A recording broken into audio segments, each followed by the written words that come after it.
Okay, so imagine this. A land just pulsating with rhythm, with passion, ancient traditions, modern flair. Every meal is like a celebration. Spain, we all know it, right? Famous for its vibrant culture, incredible food, the sunny coasts. But what if there's more? Like beneath that surface appeal, secrets that could take a good trip and make it, well, unforgettable. A real deep dive. Exactly. This isn't just about, the pretty pictures of Spain. It's about really dissecting the details, finding those surprising bits of knowledge that really get you ready for a memorable trip, an efficiently planned one, too. We're here to help you really know your trip, pulling out the key stuff from, well, all the sources we've looked at. So today, that's our plan. A deep dive into Spain, a country that, honestly, it moved at its own pace. Think siestas, leisurely meals, late nights. It's perfect for food lovers, history buffs, definitely night owls, even religious pilgrims will journey through its amazing variety. You've got the buzz of Madrid and Barcelona, then the Moorish history down in Granada, and the Basque region. Wow, that feels almost like stepping into a different country entirely. Yeah, and by the end of this, you'll have a much better handle on how to navigate Spain's diverse regions, its iconic experiences. You get the real picture on costs for different travel styles, figure out the logistics, how to actually get around this passionate nation. And we'll share some crucial insider tips to, really maximize your trip, even if you're watching the budget. You might actually be surprised how affordable Spain can be, how easy it is to travel there on a budget if you plan it right. It always fascinates me how Spain is this vibrant mosaic. So many diverse regions, each with its own distinct language. You've got Castilian Spanish, sure, but also Catalan, Basque, Galician, unique traditions, unique food. It genuinely feels like visiting several countries packed into one trip. And the history. It's not just old, it's incredibly layered. A real living tapestry, shaped by Romans, Moors, Jewish communities, Christian influences. It's all there. And that creates this astonishing range of architecture, masterpieces that, well, they tell a story in every archway, every courtyard. Plus the food culture, especially tapas, it's huge. A cultural phenomenon, really. It's not just about small plates. It's like a whole different way of socializing and eating. Turns every meal into this long, vibrant event. Right. And what seems to unite it all, I think, is this undeniable energy the country has. It just vibrates. You feel it in the flamenco, the passion at a football match, the pure joy of its festivals, loads of festivals. It's a country that really wears its heart on its sleeve, doesn't it? Okay, so with that sense of Spain's vibrant heart, its diverse identity, let's map out some of those iconic experiences. We should probably start with Barcelona, queen of Mediterranean flair, modernism, famous for that all-hours energy, historic streets. I'm curious, though, beyond the party scene, what's maybe one surprising historical gem there that people might overlook amidst all the Gaudi buzz? That's a great question. Because Gaudi, the Sagrada Familia, you absolutely have to book that way in advance, by the way, and Park Güell are stunning, obviously. But yeah, a lot of people miss the Museo d'Historia de la Ciutat. And this isn't just any old city museum. It's genuinely one of the best in Europe because it holds the largest Roman excavation outside of Rome itself. Wow, really? Outside Rome? Yeah, it shows you just how deep Roman life was integrated into Spain. It's like the foundation you can still see in the city layout, a foundational layer that shaped everything after. Other must-sees. Well, the Picasso Museum, it's got something like 5,000 of his works. And just honestly getting lost in the Barri Gothic, those winding medieval streets. Or try the actual labyrinth at Parc de la Verdontora. That's pretty cool. Okay, so from the coast, let's head inland. Deeper into Spain's heart, to the capital, Madrid, a real powerhouse, right? Art, royal grandeur, and that nightlife that apparently doesn't even start until midnight. Madrid's definitely a major cultural hub. You've got the Museo del Prado, huge, one of the world's biggest art museums.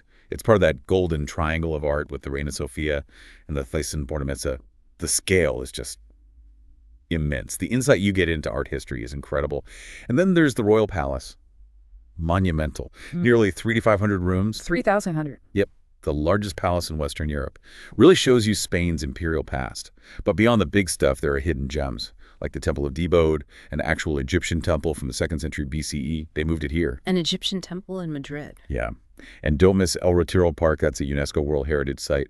The Plaza Mayor dates back to the 15th century. Oh, and Rostro Market on Sundays. It's this sprawling flea market, great for finding quirky things, clothes, jewelry, a real experience. Okay, now if you head south from there, you dive right into Andalusia. That region sounds absolutely soaked in Spain's Moorish past and just full of this passionate, soulful culture. Sounds like a must-do for history lovers.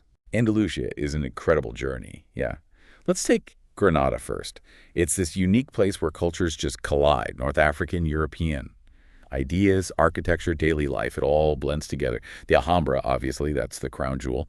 UNESCO site, Moorish palace, fortress, 13th century. And seriously, I can't stress this enough. Book your tickets for the Alhambra and the Generalites Gardens months ahead. It really is that popular. Months, okay, got it. And for something maybe a bit unexpected, check out the Fajalaza ceramic factory. It dates back to 1517. Still run by the same family. Wow, since 1517, that's amazing continuity. Isn't it? And yeah, to really soak it in, catch a flamenco show, usually around 20 euros, and relax. In a Moorish tea room, try some mint tea, very atmospheric. Then you go to Seville, largest city in Andalusia, often called the heart of flamenco. You should wander through the old Jewish quarter, Barrio de Santa Cruz, lovely white houses, and definitely see the Alcázar Almeric, its old name. Now, this isn't just some old palace. It's the oldest residential palace in Europe, still in use today. Still lived in? Still used by the royal family when they're in Seville, yeah. Dates back to the 14th century. Talk about a continuous thread of history. For great views, climb La Giralda Tower. It's part of the Seville Cathedral. And if you like modern architecture, the Metropole parasol is pretty striking. Looks like giant mushrooms. Right, I've seen pictures of that. Very different. It is. And Seville, like I said, really known for flamenco too. And just a bit east of Seville is Córdoba, home to the Mezquita de Córdoba, the Cathedral of Our Lady of the Assumption. This place. It's probably the most exquisite example of the Muslim influence in Spain from the 12th century. That forest of giant arches, the stunning Byzantine mosaics. The forest of arches, that sounds incredible. It really is. And what's so powerful is how they later built a Christian cathedral right inside the Grand Mosque structure. It's this symbol of centuries of cultural and religious shifts in Spain all in one building. Admission's about 13 euros. So Spain clearly has way more to offer beyond just the big famous cities. For people looking for something a bit different, maybe less crowded, where else would you point them? Oh, absolutely. Loads of places. Let's look at some regions with distinct flavors. Okay, along the coast, you've got Valencia, birthplace of paella. It started as a Roman colony, was even the capital of Spain for a while. So you get this great mix of historic streets and then these super futuristic buildings like the City of Arts and Sciences. The real insight. Try their local paella.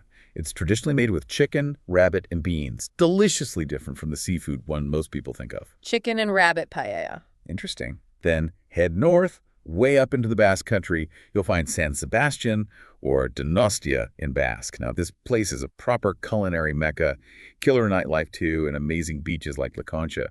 Architecturally, it's a cool bit of 16th century Gothic, some grand 19th century mansions, and then ultra-modern stuff too. The secret here, it gets fewer tourists than Madrid or Barcelona, so less crowded, often a bit cheaper. That sounds appealing. Definitely. And you absolutely have to do a food tour. Try the pintaxis. It's essential.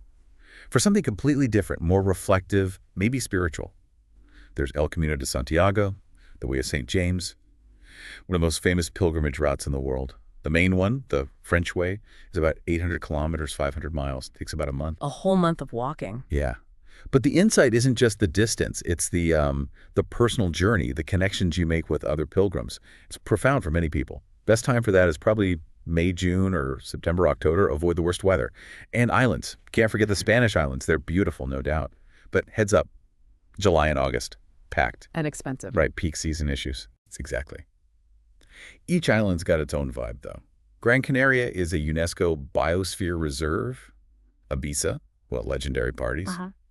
Tenerife has Tide National Park, a huge volcano. Mallorca's got turquoise water, medieval towns. La Palma is a certified starlight reserve, amazing for stargazing. And if you head way south, off the peninsula even, you can visit Gibraltar. It's that small British overseas territory, the Rock. Year-round sun, you can see Africa from Europe. See 2 continents at once. Yeah. Unique wildlife, too. The Barbary macaques, they're the only wild monkeys in Europe. And the caves, like St. Michael's Cave, are pretty cool. For mountain livers, the Sierra Nevadas down south and the Pyrenees up north are majestic. Great hiking in summer, skiing in winter. The Pyrenees are also the traditional start of the Camino, actually. Those treks can take almost 2 months. Wow. Finally, up in northern Spain, Bilbao. You have to mention the Guggenheim Museum Bilbao, designed by Frank Gehry, world-famous museum. But here's the thing.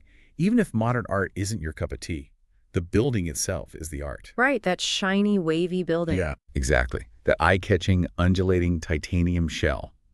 It's an architectural marvel. It basically transformed Bilbao, put it on the map as a cultural destination. we're seeing just for the building alone. Okay, we've mapped out some incredible sites. Now let's talk fuel for those adventures. The food. The culinary delights. You mentioned tapas earlier, more than just food, a social institution. How does that actually, change the dining experience for a traveler? Oh, the total shift in how you think about eating out. Tapas aren't just, appetizers. They're the heart of Spanish socializing. It's fluid. It's a multi-hour sort of dance between food and conversation, less about one big sit-down meal, Right. and more about this evening-long journey. You wander from bar to bar, share some bites, have a drink, connect with people. It's very organic. That makes so much sense. I've heard in some cities, like Granada you mentioned, they actually give you free tapas when you order a drink. Yeah, that still happens in some places, especially Granada and Leon. It's amazing. Great way to sample loads of things, and yeah, definitely helps the budget. And paella. You really have to try paella, especially if you're near Valencia, its birthplace. That saffron rice dish, cooked in the big, shallow pan, often seafood, but also chicken, rabbit, veggies. What's special is it's inherently communal. It's a dish meant for sharing, bringing people together. Definitely. And you can't go to Spain without trying Jamón Ibérico. That world-famous cured ham, people say it's one of the best hams on earth. I can almost taste it. Thinly sliced, maybe just with some bread or part of a tapas plate. It sounds like an experience in itself. It really is. For other essentials, don't miss tortilla española. Wow. That thick potato and egg omelet, sometimes with onion. It's surprisingly versatile, good for breakfast, lunch, dinner, a late-night snack, anytime, really. Simple, but sounds delicious. It is. And for something sweet, churros con chocolate. Crispy fried dough, you dip it in thick, rich, hot chocolate. Perfect breakfast or, after a night out. And up in the Basque Country, remember to look for pinzos. Similar idea to tapas, but often more elaborate, usually served on a little slice of bread. Pinzos got it. So much good food. And drinks. Well, yeah. Enjoy a refreshing glass of sangria, especially on a hot day. Or try some robust Rioja wine. For dessert, crema catalana is a classic, similar to creme brulee. Lots of delicious pastries, too. Spain's dining scene, it really caters to everyone. Lively tapas bars, traditional maisons, amazing food markets. Every taste, every budget. Okay, fantastic. Let's switch to the practical stuff now. Planning. Accommodation first. Where do you actually stay? Spain seems pretty good for budget options, right? Hostels, budget hotels. Yeah, definitely. Hostel dorms, you're looking at maybe 30 to 90 euros a night. Private rooms in hostels, maybe 70 to 90 euros. Budget hotels could be around 125 to 155 euros per night. Though keep in mind, summer prices can jump up, maybe 20–30% more. Okay, that gives a good range. What about other options, like Airbnb? Airbnb is popular too. Private rooms average around 60 euros a night. Entire apartments, maybe 120 euros. Again, could double in summer. And for the really tight budget, campsites are super cheap, like 5 to 40 euros a night. The main thing to remember, the key insight here, is that the popular cities, Barcelona, Madrid, they're naturally pricier. And booking ahead is always a good idea, especially in peak season, or if you want a specific quirky place. Locks in better rates, guarantees you get a spot. Right, planning pays off. Now, getting around Spain, you mentioned the trains earlier. RENFE, the National Rail Service. Those high-speed AVE trains sound like a game changer, connecting major cities so fast. They really are incredibly efficient. Madrid to Barcelona in just 2.5 hours. That's amazing. And comfy, too. Tickets can start as low as 55 euros if you book ahead or travel off-peak. The convenience is huge for covering ground quickly. But what if trains are too pricey, or you're going somewhere less major? Well, here's something often overlooked. The bus network is excellent, and often the cheapest way to go between cities. Companies like Flixbus, ALSA, you can find tickets sometimes for as low as 6 euros. Seriously cheap. 6 euros. Okay. Yeah, so if you have a bit more time, buses save a lot of money. Within cities, public transport is great too. Metro, trams, buses, all affordable. Single rides, usually 1.50 to 2.5 euros. Honestly, a lovely thing about Spanish cities is just how walkable the centers are. Very pedestrian-friendly. Taxis and ride-hailing apps like Uber, Cabify, they're around, often cheaper than regular taxis in the big cities. Renting a car gives you freedom for rural areas, sure, but for city to city, trains are often way easier. Traffic and parking can be a real headache. Yeah, parking in old European cities. Nightmare. Exactly. Oh, and ride-sharing, like BlaBlaCar, is another good option for medium or long trips. Social and saves money. So bringing it all together, the costs, what does this mean for your wallet? Spain generally seems like good value, right? Especially compared to, say, France or Italy. But how does that break down for different budgets? Yeah, it definitely offers good value. But let's put some numbers on it. It depends on your travel style, obviously. If you're on a backpacker or budget, you would probably manage on around, say, 90 euros a day. maybe $50, $100 USD. That means hostel dorms, maybe a private Airbnb room sometimes, cooking most meals yourself, using public transport, walking a lot, focusing on free stuff. If you plan on drinking or partying a fair bit, add at least another 20 euros a day to that. Okay, 90 euros plus extras. What about mid-range? For a mid-range budget, maybe aim for around 215 euros a day, roughly 120, 250 USD. That lets you stay in a private hostel room, an Airbnb, or a decent 2-star budget hotel. You can eat out more, mostly at inexpensive places. Have a few drinks, grab the occasional taxi, do more paid activities and tours. And for a more comfortable luxury trip? A luxury budget? Well, that starts around 350 euros a day, maybe $300, $600 USD or even higher. That gets you nicer hotels, maybe entire Airbnb apartments, dining out regularly, more drinks, taxis whenever, guided tours, the works. But the real secret to Spain's affordability, I think, isn't just about finding cheap hostels. It's about mastering things like menu del dia and embracing the free tapas culture. Those turn daily meals into cultural wins and save you a surprising amount of cash. That's such a key point. That menu of the day, the menu del dia at lunchtime, sounds like amazing value, 10, 15 euros, often includes wine or water. Incredible. And yeah, those free tapas in places like Granada, that's just brilliant for saving money while still, experiencing local life. Exactly. And a few more saving tips. Couch surfing is an option in bigger cities for free accommodation, if you're up for it. Definitely choose buses over high-speed trains if budget's tight. Just book tickets ahead for the best prices on either. Get a city pass in places like Madrid or Barcelona. They often save money on attractions and usually include free public transport. Look out for free museum days or evenings. Lots of museums offer them. And bring a reusable water bottle. Spain's tap water is perfectly safe to drink, saves money in plastic. Great practical advice. Okay. Let's talk timing. When should you actually go? Spain seems lovely year-round, but I guess the best time really depends on what you want to do and how much you mind heat or crowds. It highlights that diversity again. Absolutely. The timing really shapes the experience. Let's break down the seasons. Spring, so April, May. This is generally an excellent time. Temperatures are mild to warm, like 15, 25 Celsius. Flowers are blooming. Fewer crowds than summer. It's ideal for exploring cities, especially down south in Andalusia where summer gets incredibly hot. Plus, you get major festivals like Semana Santa Holy Week and the Feria de Abril in Seville. Big crowds for those, but unique cultural experiences. Okay, spring sounds pretty perfect. What about summer? Summer, June to August. That's peak season, no surprise. Especially for the coasts and islands. Expect hot, sometimes very hot weather, 25, 40 Celsius, even higher down south, long daylight hours, lively atmosphere. But yeah, it's peak season, highest prices, biggest crowds. It's worth noting Barcelona residents have actually started pushing back against over-tourism. Gives you an idea of how intense it can get. Right, something to be aware of. How about autumn? Autumn, September, October. Another fantastic window. Yeah. Temperatures cool down, become really pleasant again. You get beautiful fall colors in the northern regions. Crowds start thinning out. It's perfect for cities again, visiting vineyards, enjoying the buzz without the intense heat, and arguably the best time for hiking, like the Camino. Sounds like another sweet spot. And winter. Winter, November through March. Expect cooler weather, 5, 15 Celsius maybe, shorter days. Southern Spain can still be quite mild, but central and northern Spain get cold. Snow in the mountains, obviously. The big advantage, cities are much less crowded. Prices are generally at their lowest, apart from Christmas and New Year. And Madrid and Barcelona have great holiday markets and festivals in December and early January for Christmas and Three Kings Day. Okay, so summing that up. For city trips and culture, spring or autumn look ideal. For beaches, summer's the time, but just brace yourself for heat and crowds. Makes sense. Now, let's dig into the culture a bit more. We've touched on it, but Spanish culture. It's known for that passion, right? Expressiveness in music, flamenco, football, just everyday chat. Emotions seem very out in the open. Embracing that must be part of the experience. It really is. And what's fascinating is how deeply social and family-oriented the society is.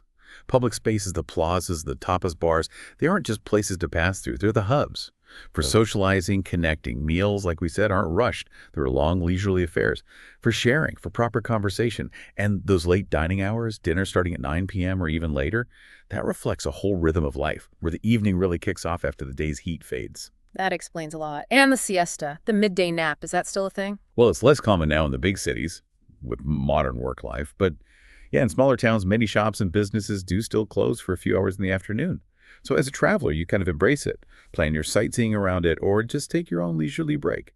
Have a coffee, read a book, slow down a bit. Adapt to the local rhythm. Exactly. And this brings up a key point for you traveling there. Understanding those regional identities, they're incredibly strong. Taking the time to appreciate the distinct cultures, Catalonia and Andalusia, the Basque Country, it really enriches your trip. It shows respect, too. And yes, experiencing flamenco live that raw emotion. Or being at a football match, the energy is electric. Unforgettable ways to tap into that national passion. And language. Castilian Spanish is official, but you mentioned Catalan, Basque, Galician. English is generally understood in tourist spots, I assume. But what difference does it really make if you learn even a few basic Spanish phrases? Oh, it makes a huge difference, more than you might think. It's not just about being understood, it's seen as a gesture of respect. It genuinely opens doors. You'll find interactions become much more authentic, more rewarding. It can lead to experiences you just wouldn't have otherwise. Definitely worth learning. Oh, gracias, por favor. ¿Dónde está? The basics go a long way. Good advice. Okay, last crucial area. Safety and security. Important notes for travelers. How safe is Spain, generally? Generally, Spain is a very safe country for tourists. Violent crime rates are low, thankfully. However, like pretty much any major European destination, you absolutely need to use common sense. Be aware of your surroundings. Right. And petty crime, pickpocketing seems to be the main thing people warn about. Yes, that's the big one.